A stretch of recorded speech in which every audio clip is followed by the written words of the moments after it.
Kumusta po kayo? Bago po ang lahat, first things first.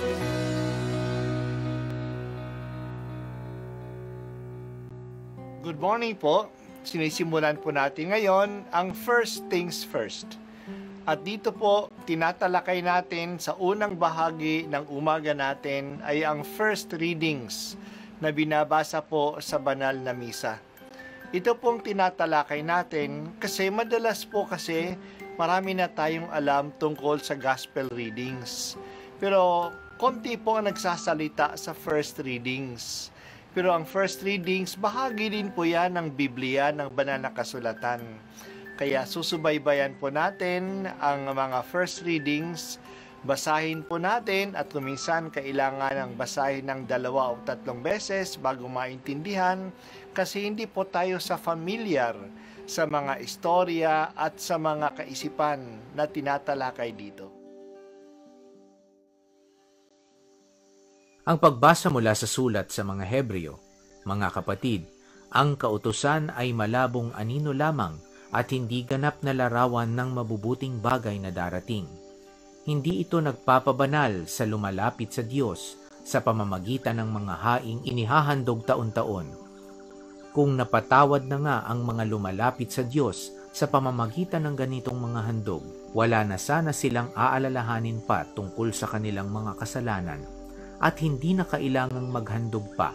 Subalit ang mga haing ito pa nga ang taon-taoy nagpapagunita sa mga tao ng kanilang mga kasalanan, sapagkat ang dugo ng mga toro at ng mga kambing ay hindi makapapawi ng mga kasalanan. Dahil diyan, nang si Kristo'y manaog sa sanlibutan, sinabi niya sa Diyos, ang mga hain at handog ng mga hayop ay hindi mo ibig, kaya't inihahanda mo ang aking katawan upang maging hain. Hindi mo kinalugdan ang mga handog na susunugin at ang mga handog dahil sa kasalanan. Kaya't aking sinabi, narito ako, O Diyos, upang tupdin ang iyong kalooban, ayon sa nasusulat sa kasulatan tungkol sa akin. Sinabi muna niya, hindi mo inibig o kinalugdan ang mga hain at handog na mga hayop. Mga handog na susunugin ay mga handog dahil sa kasalanan, bagamat ito'y inihahandog ayon sa kautusan. Sa kanya sinabi, narito ako upang tupdin ang iyong kalooban. Inalis ng Panginoon ang unang handog at pinalitan ng handog ni Kristo.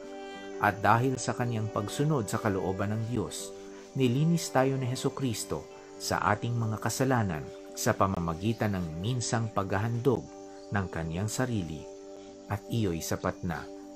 Ang salita ng Diyos. Salamat sa Diyos.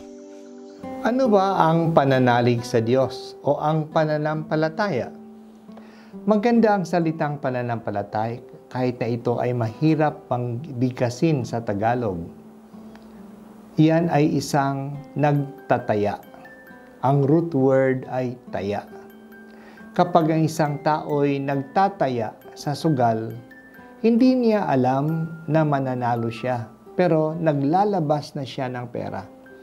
Tinataya na niya ang kanyang pera kahit na dahil sa may pag-asa siya na mananalo nga siya. Kadalasan talo naman. Ang may pananampalataya ay nagtataya. Palataya siya, hindi sa isang kabayo o sa isang numero, kundi sa Diyos. Naniniwala siya na hindi pa niya tiyak at hindi pa niya hawak at hindi pa niya nakikita.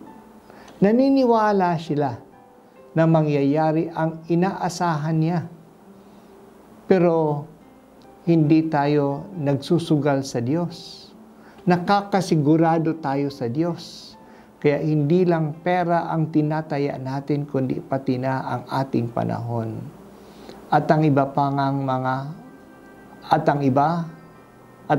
nga ay ang kanilang buhay. Yan ang ginagawa ng mga martir. Yan ang ginagawa ng mga nagtatalaga ng kanilang buhay na maglingkod sa Diyos. Na hindi sila mag-aasawa kasi ang Diyos lang ang itinuturing nilang asawa. Hindi naman nila nakikita ang Diyos, pero ibinibigay na nila ang kanilang sarili sa Kanya. Binigay sa atin si Abraham, si Sarah, si Isaac at si Jacob bilang mga halimbawa ng mahigpit na pananalig sa Diyos.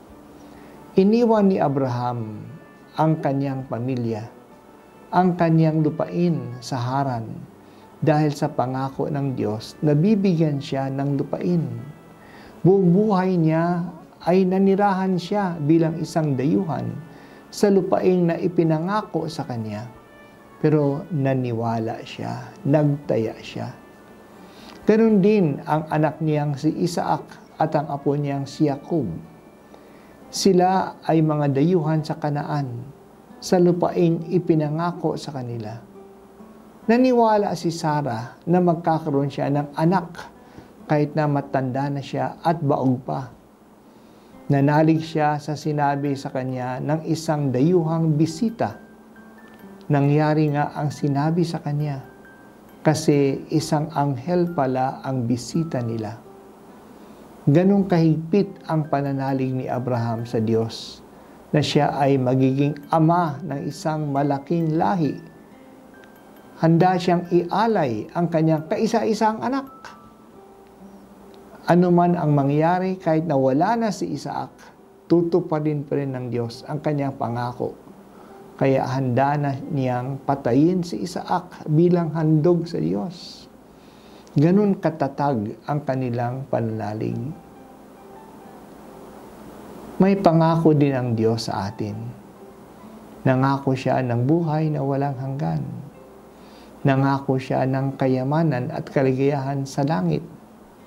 Nangako siya na hindi tayo pababayaan kasi mahal niya tayo. Naniniwala ba tayo sa mga pangakong ito? Ang takbo ng ating buhay ay nai-influensyahan ba ng ating pananalig sa mga pangako ng Diyos? Na wala pa, pero alam natin na matutupad ito kasi maaasahan ang Diyos. Kasi itinataya na niya ang kanyang anak para sa atin. Kung nananalig tayo sa Kanya, magiging generous tayo sa pagbibigay ng ating panahon at kayamanan sa Kanya. Hindi niya naman tayo pababayaan. Masigit na kayamanan ang ibibigay niya sa atin. Kung nananalig tayo, hindi tayo gagawa ng masama. Hindi tayo kakapit sa patalim dahil sa hirap ng buhay. Hindi tayo pababayaan ng Diyos. Ang Diyos na hindi nagpapabaya sa mga ibon at mga bulaklak sa bukid. Magandang tanungin sa ating sarili, ano ba ang itinataya ako sa Diyos dahil sa aking pananampalataya? Nagtataya ba ako ng aking ikapu, ng aking tithing? Itinaya ko ang buhay ko sa Diyos.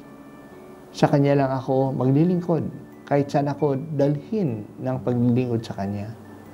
Kahit na dito sa Taytay, sa Palawan, wala akong kamag-anak dito o kakilala nung una ako'y pumunta rito sa Palawan. So itinataya ko ang aking sarili.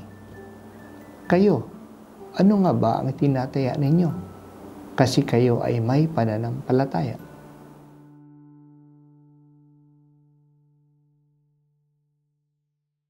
At ako po ay si Bishop Broderick Pabilio dito sa First Things First.